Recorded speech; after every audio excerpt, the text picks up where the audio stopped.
మర్యాదగా నీ లిమిట్స్లో నువ్వు ఉంటే మంచిది, లేదంటే తమ్ముడు అని కూడా చూడను. ఏం చేస్తావు రేయ్, చంపేస్తావా? ఏంటి అభి రే అభి, అభి, రే అభి, రే అభి.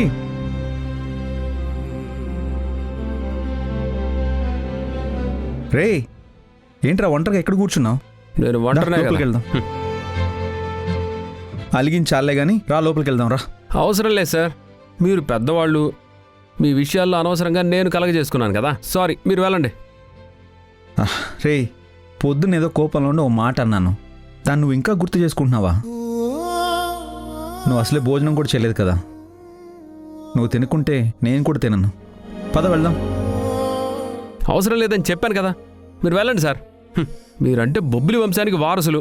రేపు ధర్మపీఠం మీద కూర్చొని అందరికీ తీర్పులు చెప్తుంటారు. మీ మాట శాసనాల్లో సాగుతుంది. మీరు మా మాట ఎందుకు వింటారు? మీరెళ్ళండి, మీరైతే వెళ్ళండి. ఎందుకు బావ అంతలా బ్రతిమలాడతావు? నీ తప్పు లేకపోయినా నువ్వు తన దగ్గరకు వచ్చావు కదా, అందుకే చూడు ఎలా మాట్లాడుతున్నాడో. ఒంటరిగా ఉంటానంటున్నాడు కదా, వదిలే. ఏం మాట్లాడుతున్నావు కుముదా? వాణ్ణి నేను వదిలేయడం ఏంటి? తప్పు పని తను చేస్తే సారీ నువ్వు చెప్పడం ఏంటి బావా? సరే, అయినా తను సర్దుకున్నాడా? లేదు కదా. నిన్నే అన్ని మాటలు అంటూ ఉంటే నేను చూస్తూ ఎలా ఊరుకుంటాను? అందుకే వదిలేయమంటున్నాను. మాట చెప్పే ముందు 1-2 సార్లు ఆలోచించి చెప్పాలి కదా. నా తమ్ముడంటే నాకు ప్రాణం. వాడి గురించి ఎవరు ఒక్క మాట అన్నా కూడా నేను తట్టుకోలేను. అలాగే వాడు నాతో మాట్లాడను అంటే నేను భరించలేను. మీ అభిమానానికి థ్యాంక్స్. ఇక నువ్వు వెళ్ళొచ్చు. రే ఉదయం ఏదో చిరాకులో నిన్న అలా అన్నాను రా. అది కాక నా డ్రీమ్ గర్ల్ అంటే నాకెంత ఇష్టమో నీకు తెలుసు కదా. తను కనిపించేంతవరకు ఆ పెయింటింగ్ నేను చూస్తూ ఉండేవాడిని. అలాంటి ఆ పెయింటింగ్ని జానకి చింపేసింది. అందుకేరా నాకు కోపం వచ్చింది. తను సపోర్ట్ చేస్తుంటే అరే ఆ కోపంలో నిన్నో మాట అన్నాను. రే ఇప్పుడు నేను నీకు సారీ చెప్తున్నాను కదా, ప్లీజ్ ఈ గొడవ ఇక్కడితో వదిలేరా. ఆ పని జానకి చేయలేదని నేను నీకు ఇప్పటికే చాలాసార్లు చెప్పాను. ఇప్పుడు కూడా నువ్వు జానకి గురించి అంటే నేను మాత్రం ఊరుకోను. చూసావా బావా, నీకన్నా మన ఇంట్లో మనుషుల కన్నా ఆ జానికే ఎక్కువైపోయింది. నువ్వు తన్నంటే అభిబావకి కోపం వస్తుంది. కుముదా, వాడు చెప్పింది నిజమేనేమో. మేబీ నేనే పొరపాటు పడ్డానేమో. అలా ఎందుకు ఆలోచించకూడదు? వాడు ఇన్నిసార్లు ఇంత గట్టిగా చెప్తున్నాడంటే మేబీ జానకి గురించి నేనే తప్పుగా అనుకున్నానేమో. అది కూడా అయ్యుండొచ్చు కదా. ఏంటి బావా, తనకి తప్ప అవసరం ఎవరికుందని నిన్నే కదా మనం అనుకున్నాం. మరి ఇప్పుడేంటి మాట మారుస్తున్నావు? చూడు కుముదా, వీడెప్పుడు నాతో ఇంత గొడవ పడలేదు, నాతో మాట్లాడకుండా ఇంతసేపు ఉండలేదు. ఇప్పుడు వీడిలా మాట్లాడకుండా ఉన్నాడు అంటే మేబీ నేనే రాంగ్గా ఆలోచిస్తున్నానేమో అనిపిస్తుంది. నీ తమ్ముడు సెంటిమెంట్ని పక్కన పెట్టి జానికి బుద్ధేంటో ఆలోచించు, అప్పుడు నీకే అర్థమవుతుంది. కుముదా, నేను నీకు ఆల్రెడీ చెప్పాను వాడి గురించి తప్పుగా మాట్లాడొద్దని. వాడేంటో నాకు బాగా తెలుసు. చూడు కుముదా, వాడిని వదిలి ఉండటానికి కానీ వాడి కోపం వచ్చిందని నేను వాడి మీద కోపం పెంచుకోవడం కానీ జరగదు. ఓకేనా?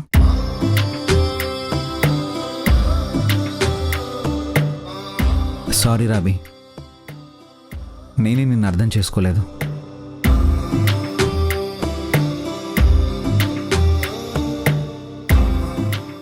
ఇంకా నువ్వు మాట్లాడను అంటే నీ కాళ్ళు పట్టుకుంటాను.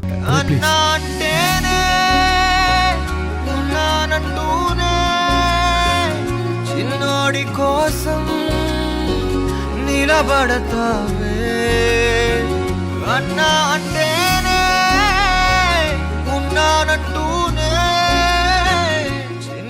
నేను కూడా నేను గట్టిగానే తిట్టాను రా, ఐమ్ సారీ. కలబడతా కానీ జానకి చేసిందని ఏ ఆధారం లేకుండా నువ్వు అనేసరికి నాకు కోపం వచ్చింది. రేయ్ పర్లేదురా, అయినా అన్నదెవరు? నా తమ్ముడే కదా. నా తమ్ముడు నన్ను మాట అంటే నేనేమీ తగ్గిపోను కదా. అందమైన సరే పద, భోంచేద్దాం పద.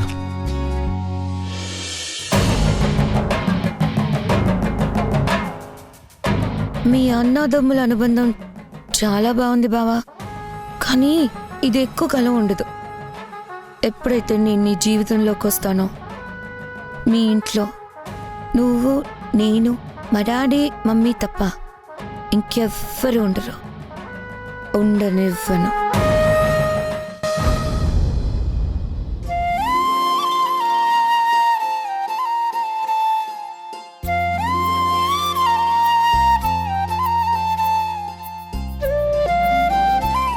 రంగయ్య, బాబు, అన్నీ సర్దేశావా? ఏమన్నా మర్చిపోయావా? అన్నీ సర్దేశాను బాబు. ఇంక ఇక్కడ ఏమీ లేవు. భోజనం ఏర్పాట్లకు సంబంధించి అన్నీ గుడి దగ్గర జరుగుతున్నాయి. మిగిలినవన్నీ అక్కడే ఉన్నాయి బాబు. సరే, ఒకసారి గదిలోకి వెళ్ళి చూడు. ఇంకా ఏమన్నా సామాను అలాగే బాబు. మర్చిపోయావా?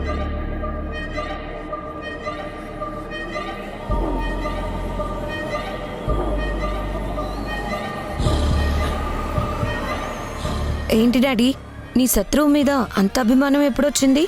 నువ్వు అంత బాధ్యతగా అడుగుతున్నావు. అదేంటమ్మా, తను నాకు శత్రువు ఎందుకు అవుతుంది? ఈ లోకంలో లేని మనిషి నాకు శత్రువుగా ఎందుకు మిగులుతుంది? పిన్ని బ్రతికున్నా లేకపోయినా తను ఎప్పటికీ మన శత్రువే డాడ్. ఆ రోజు తన కోరికొని ఉండకపోతే అమ్మమ్మ ఈ పెళ్లి చెయ్యాలని, మమ్మీ తన చెల్లెలికిచ్చిన మాట నిలబెట్టాలని కోరుకునేదే కాదు కదా. అలాంటిది ఆవిడ ప్రాణం పోతున్నప్పుడు మన ప్రాణాలు తీసే కోరినట్టే కదా. ఇప్పుడు భూమికి బావకి పెళ్లి జరగకుండా ఎన్ని ప్రయత్నాలు చేయాలో, ఎన్ని ఎదురు దెబ్బలు తినాలో ఆ నరకం అంతా మనం చూస్తున్నాం. నువ్వు చెప్పింది నిజమేనమ్మా, కానీ ఒక్కటి గుర్తుపెట్టుకో. అడిగిన మనిషి మట్టిలో కలిసిపోయింది. మాట నిలబెడతానని మీ అమ్మమ్మ ఏమీ చేయలేక ఈ పెళ్లి జరిగే వరకు అనుక్షణం భయంతో ఉంటుంది. తన చెల్లెలికిచ్చిన మాటని నిలబెట్టాలని ఎంతో ప్రయత్నం చేస్తున్న మీ అమ్మని అసలు ఆ చెల్లెల కూతురు గడప బయటికి రాకుండా మీ అమ్మే కట్టడి చేసేలాగా మనం ప్రయత్నం చేస్తున్నాం. ఇలాంటి ఇంటి నుంచే ఒక అడుగు బయట పెట్టిన మనిషి ఈ ఇంటి కోడలుగా ఎలా అడుగు పెడుతుంది? మనం ఎలా పెట్టనిస్తాం?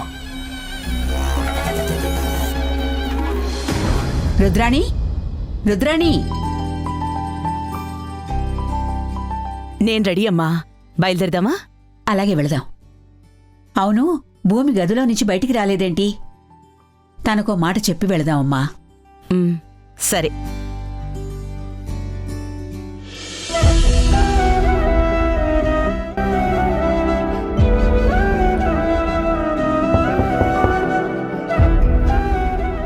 భూమి, భూమి, ఒకసారి తలుపు తీయమ్మా. ఎందుకమ్మమ్మా? అదేంటమ్మా అలా అంటావు? ఈరోజు మీ అమ్మ పుట్టినరోజు కదా, గుళ్ళో కార్యక్రమాలు చేస్తున్నాం. మేమందరం గుడికి వెళ్ళొస్తామని నీకు తెలుసు కదా, అందుకే ఒకసారి బయటికి రమ్మా. మీరందరూ వెళ్తున్నారు, కానీ నన్ను తీసుకెళ్లడం లేదు కదా, అందుకే నేను గదిలోనే ఉంటాను. మీరు వెళ్ళరండి. ఏం జరిగింది? భూమిని గుడికి తీసుకెళ్లడం లేదని తన గదిలో నుంచి బయటికి రానంటుందిరా. అదేంటి భూమి, నిన్ను ఎందుకు తీసుకెళ్ళము అన్నామో నీకు తెలుసు కదా. నువ్వు బయటకు వస్తే ప్రమాదం ఉంది కాబట్టే అత్తయ్య వద్దన్నారు.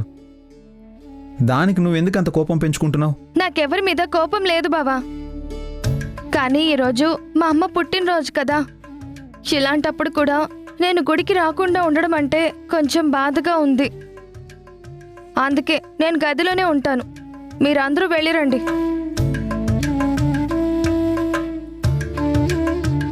భూమి ప్రవర్తన చూస్తుంటే చాలా కొత్తగా అనిపిస్తుంది. ఎందుకనిపించదు? ఇంటి మీద రాయి విసిరి వీపడ్డం పెట్టే జానకితో ఫ్రెండ్షిప్ చేస్తుంది కదా. అందుకే భూమిలో కూడా కొత్త ధైర్యం, కొత్త మాటలు వస్తున్నాయి. భూమిలో ధైర్యం రావాలనే కదా జానకిని ఇంటికి తీసుకొచ్చింది. భూమి ధైర్యంగా మాట్లాడాలనే కదా జానకిని ఆ ప్రయత్నం చేయమని మనం చెప్పింది. మరి భూమి అలా మారినప్పుడు మీరెందుకు ఇలా మాట్లాడుతున్నారు?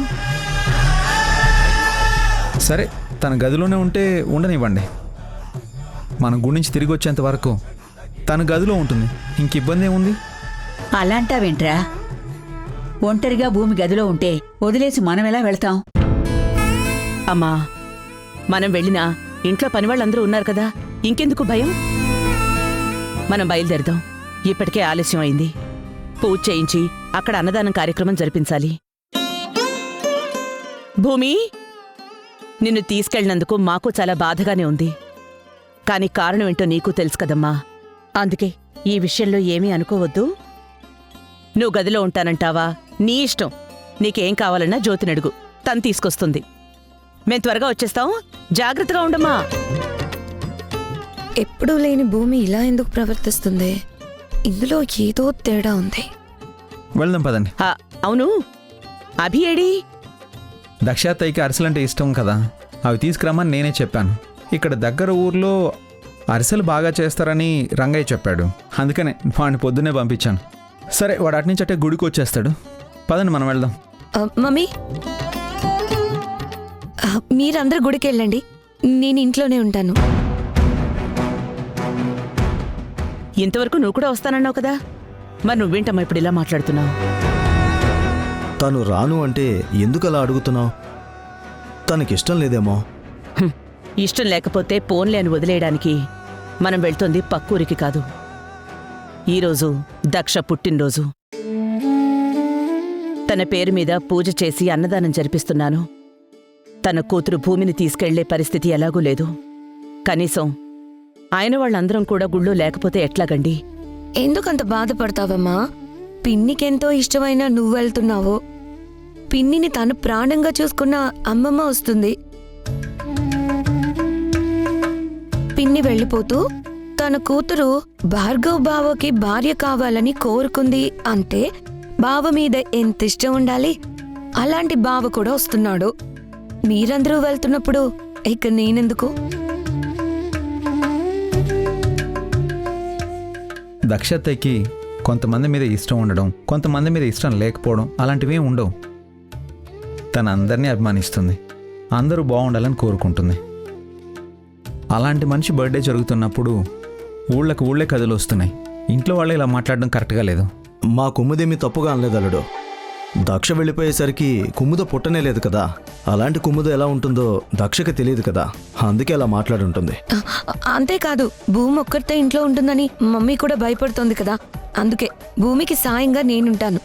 తనని జాగ్రత్తగా చూసుకుంటాను. తనకన్నా చిన్నదాన్నైనా తనకన్నా తెలివైన దాన్ని కదా, అందుకే మా అక్కని నేను ఎంతో ప్రేమగా చూసుకోవాలనుకుంటున్నాను. అందుకే ఇంట్లో ఉండాలనుకుంటున్నాను. నా నిర్ణయం తప్పనుకుంటే, నేను రావడం తప్పదు అనుకుంటే అలాగే వస్తాను. పదండి వెళ్దాం. మరి ఈ మాట ముందు చెప్తే సరిపోయేది కదమ్మా. భూమి కోసం నువ్వుంటాను అంటే మేమెందుకు కాదంటాం? సరే, నువ్వుండు. మనం బయలుదేరదామమ్మా. పదండి పదండి అమ్మా, రా. పద. పద. రామ్మా. పదండి.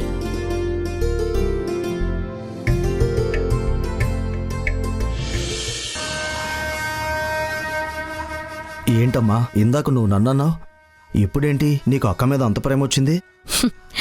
తన మీద పగే తప్ప ప్రేమెందుకుంటుంది డాడ్? భూమి గదిలో నుంచి బయటికి రాను అనంటే నాకేదో అనుమానంగా ఉంది. అందుకే నేను ఇంట్లో ఉంటాను అని అంటున్నాను. ఏమో, ఏ అవకాశం దొరుకుతుందో దాన్నెందుకు వదులుకోవాలి? శబాష్, నా కూతురు అనిపించావు.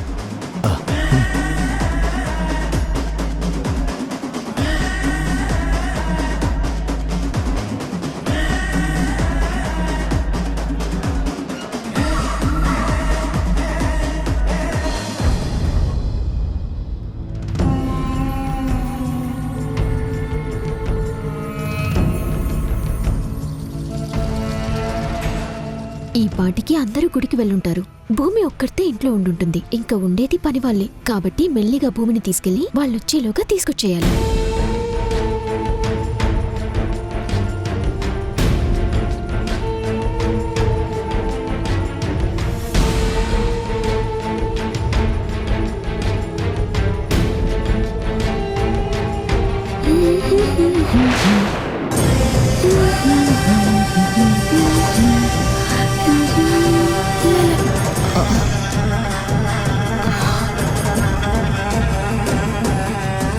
అదేంటి, ఇంకా మీరందరూ గుడికి వెళ్ళలేదా? ఎందుకు వెళ్ళలేదు? అందరూ వెళ్ళారు. నేను భూమి ఇంట్లో ఉన్నాం. అందరూ వెళ్తే నువ్వెందుకు వెళ్ళలేదు? నాకు వెళ్ళాలనిపించలేదు, నేను వెళ్ళలేదు. అయినా అదడగడానికి నువ్వెవరు? ఇది మా ఇల్లు, నాకు నచ్చింది నేను చేసుకోవచ్చు. ఎందుకు ఏంటి అని ప్రశ్నించే రైట్స్ నీకు లేవనుకుంటా. నీ పిన్ని పుట్టినరోజున జరుగుతున్న కార్యక్రమానికి నువ్వెందుకు వెళ్ళలేదు అని ఎవరైనా అడగొచ్చు. అందులో తప్పేం లేదనుకుంటా. అసలు నేను ఇంట్లో ఉన్నానని నువ్వెందుకు బాధపడుతున్నావు? నేనొచ్చింది భూమి కోసం, నీ కోసం కాదు. మరి నేను బాధపడతానని నువ్వెందుకు అనుకుంటున్నావు? అదేంటి, ఇందాక నువ్వు బెదిరించి బయటికి రాను అని పొద్దున్న అన్ని మాటలు చెప్పావు. ఇప్పుడు జానికి గొంతు వినగానే బయటికి వచ్చావు. మీ ఇద్దరు ఏమీ ప్లాన్ చేయట్లేదు కదా? నీ బుద్ధి ఎప్పుడు ఇలాగే ఉంటుందా? అలా వంకర టింకరగా ఆలోచిస్తూనే ఉంటుందా? మాటలు మర్యాదగా రాకపోతే నా చేతల్లో మర్యాద తప్పాల్సి వస్తుంది. చెయ్యి నీకే కాదు నాకు ఉందని నువ్వు మర్చిపోయావా? అంటే ఏంటి, మా ఇంట్లో నన్నే కొడతానని నాకే వార్నింగ్ ఇస్తావా? నువ్వు చేతుల దాకా వస్తే నేను చేతులు ముడుచుకొని కూర్చోను అని చెప్తున్నాను. అరే, అనవసరంగా మీరెందుకు గొడవ పడతారు? జానకి వచ్చింది నా కోసం. పద జానకి, మనం గదిలోకి వెళ్ళి కూర్చుందాం. నేను ఈరోజు బయటికి రానని చెప్పాను. నువ్వు వచ్చావనే వచ్చాను. మళ్ళీ ఇంకా బయటికి రాను. నువ్వు గదిలో కూర్చుంటావు బానే ఉంది. ఈవిడ గారు కూడా నీతో పాటు గదిలో కూర్చుంటే వంట ఎవరు చేస్తారు? అయినా ఈ మధ్య నేనే వండుతాను, నేనే అందరికి భోజనాలు పెడతానని చెప్తున్నావు కదా. మరి ఇప్పుడు అందరూ గుడికెళ్లారు, ఇంట్లో ఉన్న నేనేం తినాలి? జ్యోతి ఉంది కదా. జ్యోతిని ఉండొద్దని నేనే చెప్పాను. నువ్వు చేస్తావో జానకితో చేయిస్తావో లేకపోతే ఇద్దరు కలిసి చేస్తారో నాకు తెలీదు. నాకైతే ఆకలేస్తుంది. తొందరగా తినాలి, వంట చేయండి.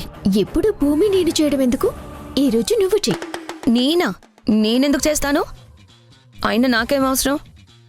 ఆకలి అన్నావు కదా, తినాలి అనుకున్నప్పుడు వండుకోవాలి. అయినా నువ్వు ఆడపిల్లవే కదా, ఈ పనులన్నీ నువ్వు నేర్చుకోవాలి. భూమితో పాటు నువ్వు కూడా ఇవన్నీ నేర్చుకోవటంలో ఎలాంటి తప్పు లేదు. అందుకే ఈరోజు మా ఇద్దరికి కూడా నువ్వే వంట చేసి పెట్టు. ముగ్గురం కలిసి భోంచేద్దాం. ఏమంటావ్? నాకేం అభ్యంతరం లేదు. తను చేస్తే తినాలని నేను అనుకుంటున్నాను. భూమి, నువ్వు జానకి వచ్చే వరకు ఒకలా ఉంటావు, జానకి వచ్చాక జానకి వైపే ఉంటావు, అంతే కదా? జానకి మంచిదని నీకు తెలుసు కదా. మంచితనంతో కడుపు నిండదు కదా. అయినా వంట చేయాల్సిన అవసరం నాకైతే లేదు. మీరిద్దరూ చేస్తే నేను తింటాను, లేదు అంటే ఇంట్లో ఉన్న ఏదో ఒకటి నేను తినేస్తాను. నేను నా గదిలోకి వెళ్తున్నాను. మీ ఏడుపు మీరు ఏడవండి.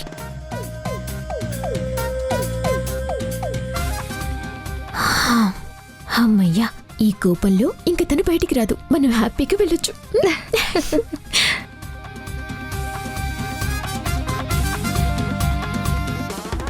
ఈ బుజ్జిని తొందరగా రారా అని చెప్పాను. వీడింకా రాలేదేంటి? వీడొస్తే మనం వెళ్ళొచ్చు. అవును, ఇక్కడ లేట్ అయితే మళ్ళీ పెద్దమ్మ వాళ్ళు వచ్చేస్తారు. అది మనకే ప్రమాదం.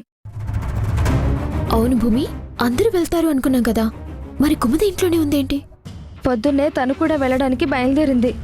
కానీ తర్వాత ఎందుకో మనసు మార్చుకున్నట్టుంది. నేను గదిలో ఉన్నాను కదా, అందుకే ఏం జరిగిందో నాకు కూడా తెలియదు. తను ఎప్పుడు ఎలా ఆలోచిస్తుందో, ఎలా ప్రవర్తిస్తుందో ఎవ్వరికీ అర్థం కాదు. ఇంతకీ బుజ్జిగాడెక్కడా?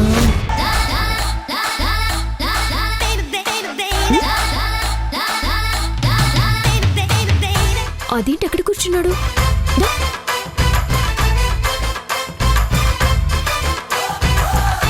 రే బుజ్జి, నేను రమ్మని చెప్తే వచ్చి ఇక్కడ కూర్చున్నావేంట్రా? వచ్చాక మాకు కనిపించాలి కదా.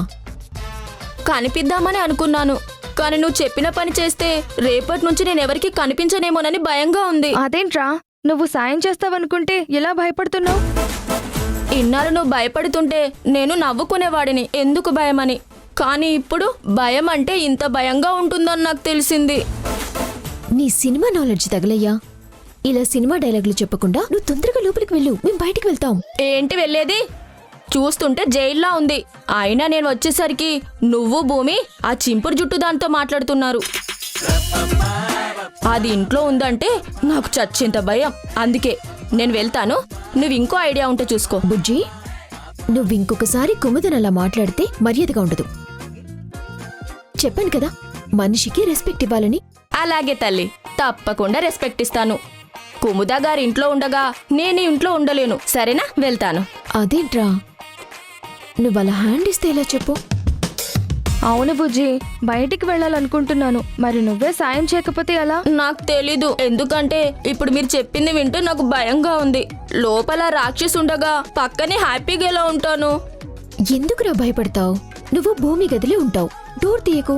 లోపల నీకు కావాల్సినంత ఫుడ్ పెట్టాం. హ్యాపీగా తిను. మేమొచ్చే వరకు అక్కడే ఉండు. మేమొచ్చేసరికి ఎవరికంట పడకుండా వెళ్ళిపో. ఫుడ్ అంటే నోరూరుతుంది, కానీ తనకి దొరికితే నా బతుకు బస్టాండ్ అవుతుందేమోనని భయంగా ఉంది. బా, ఏం భయం లేదురా. నువ్వు తొందరగా వెళ్తే మేము వెళ్ళాలి. అలాగే వెళ్తాను, కానీ పొరపాటున బయట నుంచి ఎవరైనా మాట్లాడితే నేనేమని సమాధానం చెప్పాలి? భూమి ఇక్కడే ఉంది, తను ఎక్కడికి వెళ్ళలేదని చెప్పాలా? రే, అప్పటికాని బుక్కవవు. నిన్నెవరైనా పిలిస్తే నువ్వు భూమిలాగే నేను గదిలోనే ఉంటాను, బయటికి రాను అని చెప్పి నువ్వు లోపలే ఉండు. ఏ ఇబ్బంది ఉండదు. మేము తొందరగా వచ్చేస్తాం. సరే, నాకు తినడానికి ఉన్నాయి కదా? కావాల్సినన్నున్నాయి, కడుపు నిండా తిను. సరే అయితే వెళ్ళు. పద.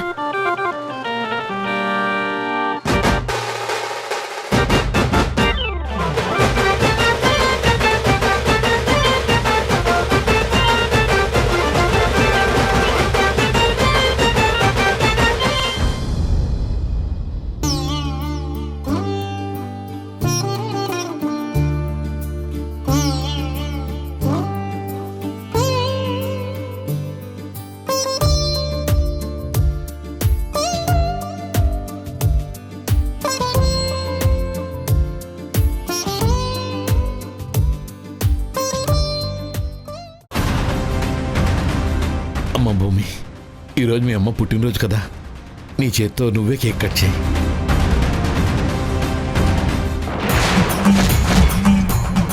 అదేంటండి, మా అమ్మ ఫోటో మీ ఇంట్లో ఉందేంటండి?